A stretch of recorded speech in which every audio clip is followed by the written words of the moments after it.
અને बैठना पे जब 2 मिनट समय देवाला तो अपने आप ही सहज रूप में अपने हिंदुत्वरी बातें हिंदुत्वरी महिमा अपने समझ में आ जावेला। तो अभी वापस मैं अपनी बात को पूर्ण करने से पूर्व एक ही बात कहूंगा कि भाई आप अपने पास में जो आपके पास में अथा सामग्री अथा धन, वो आपका शास्त्र, वो आपका शस्त्र, वो आपका बल, आपकी योग्यता, उसको आप प्रकट करने के लिए अवसर दीजिए, समय दीजिए। कहते हैं जब हम किसी अच्छी वस्तु को समय देते हैं तो समय आपको श्रेष्ठ बना लेता है। इसलिए समय रहते हुए समय दीजिए। और आपने समय दिया, समय आज दिया तो आज आप विराट पुरुष के रूप में आए घटे हुए हैं, विराट हिंदुत्व के रूप में घटे हुए हैं। तो उस विराट हिंदुत्व पर गर्व, स्वाभिमान हो। हमारे ऋषियों के, हमारे देवी देवताओं के आख्यान हमारे बालक बालिकाओं को सुनने के लिए मिले और उनके घर में रात दिन चर्चा होती रहे। उसके लिए एक थोड़ा सा और कि जगह जगह पर गुरुकुल अगर स्थापना हो जावे तो बहुत सहज रूप में हर गांव के भाई बहन उस हिंदुत्व को समझने में और उनको सहयोग मिल जाएगा। और वही प्रयास कुलगुरु केदाराम जी बाप जी की कृपा से अपना यह प्रयास चल रहा है कि 5 गुरुकुल चल रहे हैं और हर वर्ष में एक गुरुकुल की स्थापना का संकल्प भी भगवान ब्रह्मा जी पूरा अवश्य ही करेंगे। तो मूल में जड़ों में पानी देने का ये काम करना। दूसरी एक और बात है, अपने बीच में ये भले जाति पाति क्या मानना, मानना नहीं, मानना ही, जाति पाति ही सब कुछ है। यही भारत का गौरव है, यही भारत का स्वाभिमान है। बस ये भेदभाव इसको मिटाना है। ब्राह्मण ब्राह्मण रहेगा, क्षत्रिय क्षत्रिय रहेगा, पर उसको भी समझना क्षत्रिय कौन है। भगवान कृष्ण ने एक गीता पढ़ोगे तो सारा झंझट निकल जाएगा, सारे ऊपर दिमागी खटपट निकल जावेला, ऊंच नीच भेदभाव छोटो मोटो सब निकल जावेला। पर उन्हें वास्ते आपने गीता ने टाइम देना पड़ेगा। भगवान कृष्ण ने कहा चातुर्वर्ण्य मया सृष्टम गुण कर्म स्वभावजः, मैंने 4 वर्णों को बनाया है, पर किसके लिए? गुण कर्म स्वभाव के अनुसार। कोई व्यक्ति किसान का काम कर रहा है ब्राह्मण होकर के तो वो किसान है। और दूसरी बात, पुराणों में एक सुंदर वर्ड देखो, ये जो मूल तत्व है आपको समझना, अपने दिमाग में बैठा रहा, ये जरूरी है। हिंदुओं को ये समझना जरूरी है। जन्मना जायते शूद्र, स्पष्ट हमारे शास्त्र कहते हैं जन्म लेने वाला प्रत्येक प्राणी पूरे विश्व में कहीं पर भी रहता हो, जन्म ले रहता हो, शूद्र है। वो शूद्र ही है। फिर उसके बाद में बोले संस्कारा द्विज उच्यते, जब उनके संस्कार होते हैं, चाहे यज्ञोपवीत संस्कार हो, चाहे उनके कुल परंपरा के अनुसार संस्कार हो, नामांकन संस्कार हो, चूड़ाकरण संस्कार हो, सारे 16 संस्कार, 15-16 संस्कार तो अंतिम संस्कार है, पर 15 संस्कार जब हमारे बीच में होते हैं तो हमारी संज्ञा कहलाती है द्विज। हम सब द्विज हो जाते हैं। और फिर हम आगे बढ़ते हैं। वेद पाठी भवेद विप्र, जो वेदों के अनुसार, ऋषियों के अनुसार, अपने पूर्वजों के अनुसार अगर अपने जीवन को चलाता है तो वहां फिर क्या उसकी संज्ञा होती है? विप्र। और अब ब्राह्मण की परिभाषा सुनिए। ब्रह्म जानाति स ब्राह्मण, जो विश्व ब्रह्मांड को रचने वाले परमात्मा वही भगवान राम कृष्ण, वो ब्रह्म राम कृष्ण शिव अनेक रूपों में आ रहे हैं और उस ब्रह्म के स्वरूप को जान लेता है, वह ब्राह्मण कहलाता है। तो ब्राह्मण की परिभाषा बहुत बड़ी श्रेष्ठ है। तो वैसे परमात्मा के स्वरूप को जानने वाले प्रत्येक व्यक्ति, हमारे यहाँ सदन कसाई ने भगवान को जाना, जो मांस बेचने का काम करता था। और कितने कितने आपको दृष्टांत उदाहरण मिलेंगे जो ब्रह्म के स्वरूप को जाना। सबरी मैया ने ब्रह्म के स्वरूप को जाना तो भगवान राम जी अपने आप ढूंढते ढूंढते चले गए। तो राम को जब आदर्श मान लोगे, राम की रामायण आपके हृदय में आ जाएगी, आपके चरित्र में आ जाएगी, तो फिर आप निषाद राजगुरु को दूर नहीं बैठाओगे, उनको भी अपने गले लगाओ। भगवान राम ने लगाया है, मर्यादा पुरुषोत्तम, तो हम भी क्यों नहीं गले लगा सकते हैं? तो ये समझ, ये सोच, ये चिंतन आपको रामायण से मिलेगी।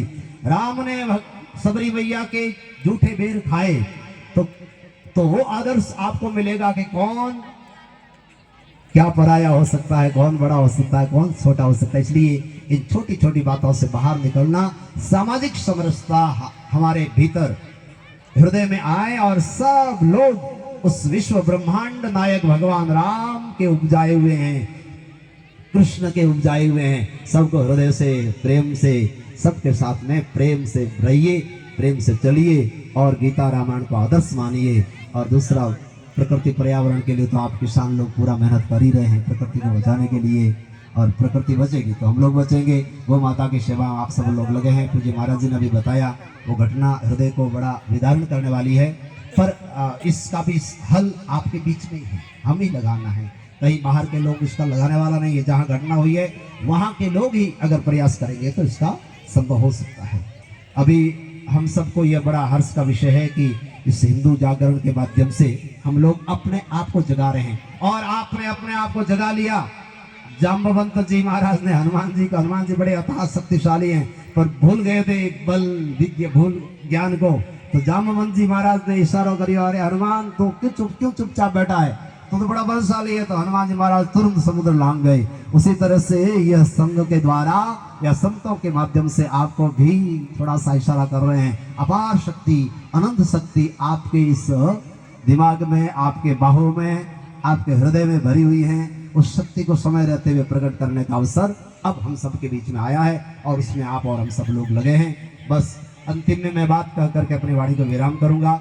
ये जितनी जी मीडिया है, मीडिया के कारण हमारी बहनें जो अभी युवा अवस्था में बहनें हैं वो भ्रमित हो रही है। तो उसके पीछे कारण क्या है? एक ही कारण है। मैं जहाँ पे जाता हूँ 3 चीज कहता हूँ भैया, एक तो फेसबुक, व्हाट्सएप और इंस्टाग्राम। बहनों को मोबाइल दीजिए, कोई दिक्कत नहीं, हमें कोई परेशानी नहीं है, वो अपना पढ़ाई लिखाई करें, परंतु 3 मीडिया को डिलीट कर लो। ये युवा अवस्था के समय में फेसबुक, इंस्टाग्राम और व्हाट्सएप 3 डिलीट कर लो, बाकी यूट्यूब रखो। इनको खूब ज्ञान मिलेगा, संसार का सारा ज्ञान, अगर सात्विक ज्ञान चाहिए तो इनको मिलेगा। तो इससे आधी समस्या आपकी समाप्त हो जाएगी, खत्म हो जाएगी। जो भी ये समस्याएं होती है इसके माध्यम से संवाद होता है, व्हाट्सएप के माध्यम से, फेसबुक के माध्यम से और या इंस्टाग्राम के माध्यम से। जो हमारी समाज, वो चाहे युवा, केवल बहनों की बात नहीं कह रहा हूँ, भाइयों के भी यही बात है। पर भाइयों का उनको हटा तो नहीं सकते हैं, परंतु कम से कम पिता का अधिकार है, देख तो सकता है कि मेरा बेटा किससे बात कर रहा, क्या कर। ये अगर सामर्थ्य पिता में आ जाएगा तो फिर आपको किसी से कोई शिकायत नहीं करनी पड़ेगी, किसी से किसी के पास में कोई समस्या रहेगी नहीं। पर ऐसा ध्यान प्रत्येक हिंदू को देना पड़ेगा, अपने परिवार का ध्यान, और उसके बाद में और भी सब लोग सहयोगी है ही है, पर केवल थोड़ा प्रयास हम सब लोग अपने घर से प्रारंभ करेंगे तो बहुत अच्छा होगा। हम लोग सुधारने का, समाज सुधारने का प्रयास बहुत अच्छा कर रहे हैं, पर मैं सोचता हूँ समाज कभी बिगड़ता नहीं है। बिगड़ता है तो किसी व्यक्ति का मन विशेष बिगड़ता है, और उस व्यक्ति को सुधारने का प्रयास करें। समाज सुधरा हुआ है, समाज हमेशा ही श्रेष्ठ है, और ये जगत की रक्षा करने वाले परमात्मा हैं। परमात्मा की शरण, परमात्मा को हमेशा अनुभव करते हुए, उनकी आज्ञा, उनकी कृपा को अनुभव करते हुए आप और हम सब लोग सात्विक भाव से कर्म करते रहें तो अवश्य ही हमारे भीतर से वह मान हिंदू, विराट हिंदू का जागरण हो गया है, और ये हमेशा ही आगे से आगे बढ़ता रहे। ऐसी मंगल कामना भगवान के चरणों में है।